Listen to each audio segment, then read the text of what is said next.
میں امام حسینی مسجد نائب امام حسینی مسجد، میرا نام عبدالقادر ہے۔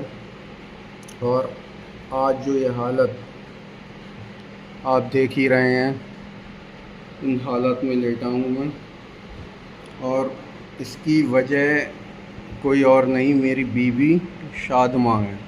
السلام علیکم ورحمۃ اللہ تعالی وبرکاتہ۔ پیارے ناظرین، آج میں آپ کے سامنے ایک نہایت افسوسناک اور دل دہلانے والا واقعہ لے کر حاضر ہوا ہوں۔ اگر آپ مسلمان ہیں، مساجد سے محبت رکھتے ہیں اور ائمہ مؤذن کا درد دل میں محسوس رکھتے ہیں تو اس ویڈیو کو آخر تک ضرور دیکھیں۔ خبروں کے مطابق بریلی کے فتح گنج پچھمی علاقے کی ایک مسجد کے مؤذن عبدالقادر نے اپنے اوپر پٹرول چھڑک کر آگ لگا لی۔ انہیں شدید زخمی حالت میں اسپتال لے جایا گیا، لیکن علاج کے دوران ان کا انتقال ہو گیا۔ اللہ تعالیٰ مرحوم کی مغفرت فرمائے اور ان کے اہل خانہ کو صبر جمیل عطا فرمائے، آمین۔ ناظرین، سب سے اہم سوال یہ ہے کہ آخر ایسا کیا ہوا کہ ایک مؤذن جو دن میں 5 مرتبہ لوگوں کو نماز کی طرف بلاتا تھا، اتنا بڑا قدم اٹھانے پر مجبور کیسے ہو گیا؟ سوشل میڈیا کے مطابق انتقال سے پہلے ان کی ایک ویڈیو سامنے آئی جس میں انہوں نے اپنی بیوی اور سالے پر الزامات لگائے اور کہا کہ وہ ذہنی پریشانی کا شکار تھے۔ تاہم یہ الزامات ہیں اور پولیس اس ویڈیو کی سمیت پورے معاملے کی تحقیقات کر رہی ہے، اس لیے کسی بھی انسان کو قصوروار قرار دینا اس وقت تک درست نہیں ہوگا، اس وقت تک صحیح نہیں ہوگا جب تک کہ تحقیقات مکمل نہ ہو جائیں۔ میں امام حسینی مسجد نائب امام حسینی مسجد، میرا نام عبدالقادر ہے۔ اور آج جو یہ حالت آپ دیکھ ہی رہے ہیں، ان حالات میں لیٹا ہوں میں، اور اس کی وجہ کوئی اور نہیں، میری بیوی شادماں ہے۔ وہ مجھے مائنڈلی اتنا ٹارچر کر رہی ہے، بولتی ہے کہ میرے کئی لڑکیوں سے افیئر چل رہے ہیں، میں کچھ کھاتا نہیں، کماتا نہیں ہوں کچھ بھی، ٹھیک ہے۔ میری ماں بہنوں کو اماں بہن کی گالی دیتی ہے میرے ہی سامنے، اور مجھے بھی اناپ شناپ بولتی ہے۔ اور آج بھی پیٹرول تھا تو اس نے میرے اوپر ڈال کے آگ لگا دی۔ مجھے اس کے ساتھ نہیں رہنا ہے، میرے جان کا خطرہ ہے اس سے۔ مجھے اتنا ٹارچر کر رہی ہے، رات بھی اس نے بہت زیادہ ٹارچر کرا تھا مجھے۔ کہہ رہی تھی، میں نے اپنے رشتہ داروں کو بھی سب کو بتایا ہے کہ میری سیٹنگیں ہیں۔ اور آج 28 تاریخ 7واں مہینہ سن 2026 کو تقریباً 10 سے 11 بجے کے بیچ میں یہ حادثہ میرے ساتھ ہوا، اور اس کی ذمہ دار میری بیوی شادماں ہے۔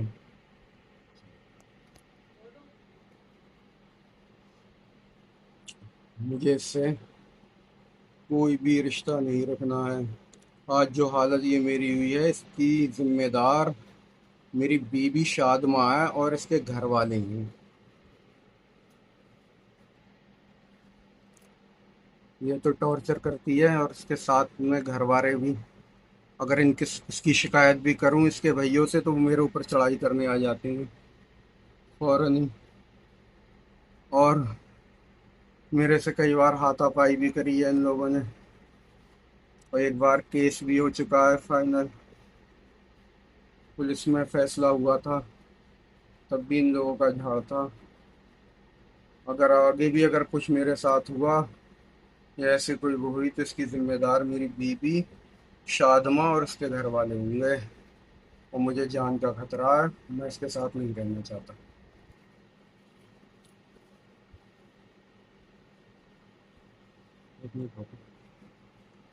مشن ہاسپٹل چوکی چوراہا بریلی میں ایڈمٹ ہوں صبح سے، اور میری اتنی بھی حالت نہیں ہے کہ میں اٹھ سکوں۔ رپورٹ آپ دیکھ سکتی ہیں، مجھے کچھ نہیں معلوم۔ ابھی میرے کو ہوش آیا، اور اس وقت رات کے 2 بج رہے ہیں، تقریباً 2 کا ٹائم ہے، تو میں یہ بول رہا ہوں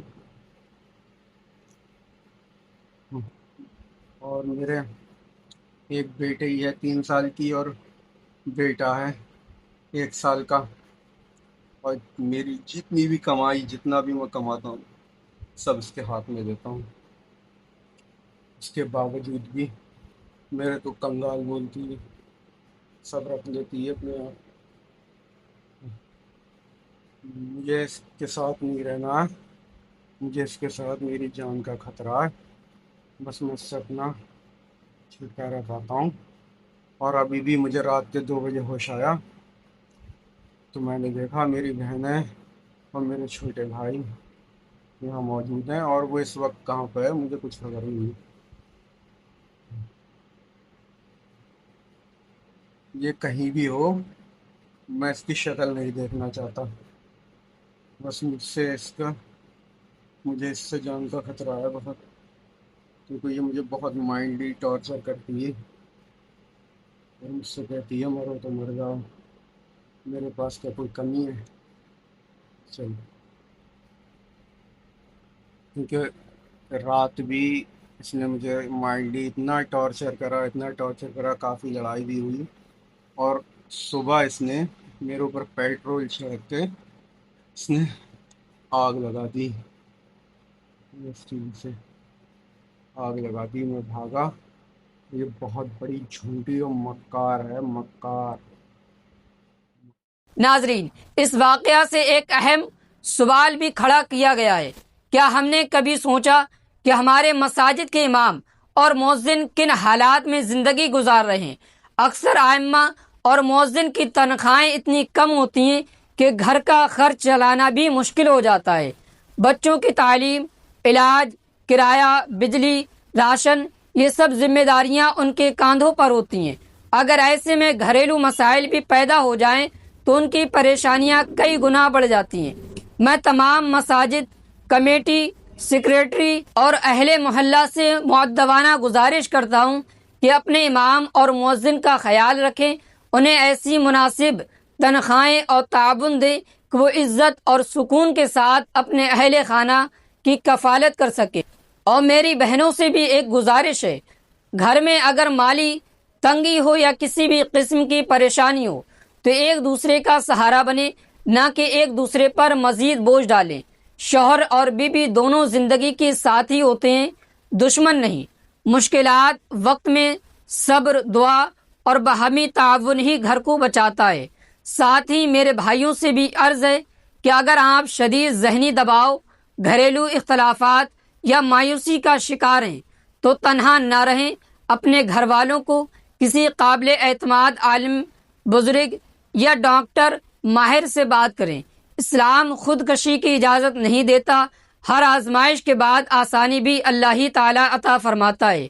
ناظرین، یہ واقعہ صرف ایک خبر نہیں بلکہ ہمارے معاشرے کے لیے ایک لمحہ فکریہ ہے۔ ہمیں اپنے ائمہ، مؤذن اور ہر اس شخص کا خیال رکھنا چاہیے جو خاموشی کے ساتھ مشکلات برداشت کر رہا ہو۔ آخر میں ایک بار پھر دعا ہے کہ اللہ تعالیٰ مرحوم کی مغفرت فرمائے، ان کے درجات بلند فرمائے، ان کے اہل خانہ کو صبر عطا فرمائے، اور ہمیں انصاف، صبر اور ایک دوسرے کا سہارا بننے کی توفیق عطا فرمائے۔ اگر آپ بھی چاہتے ہیں کہ ہمارے مؤذن اور ائمہ کی تنخواہ زندگی بہتر ہو تو اس ویڈیو کو زیادہ سے زیادہ شیئر کریں تاکہ یہ پیغام ہر مسجد، کمیٹی اور ہر مسلمان تک پہنچ سکے۔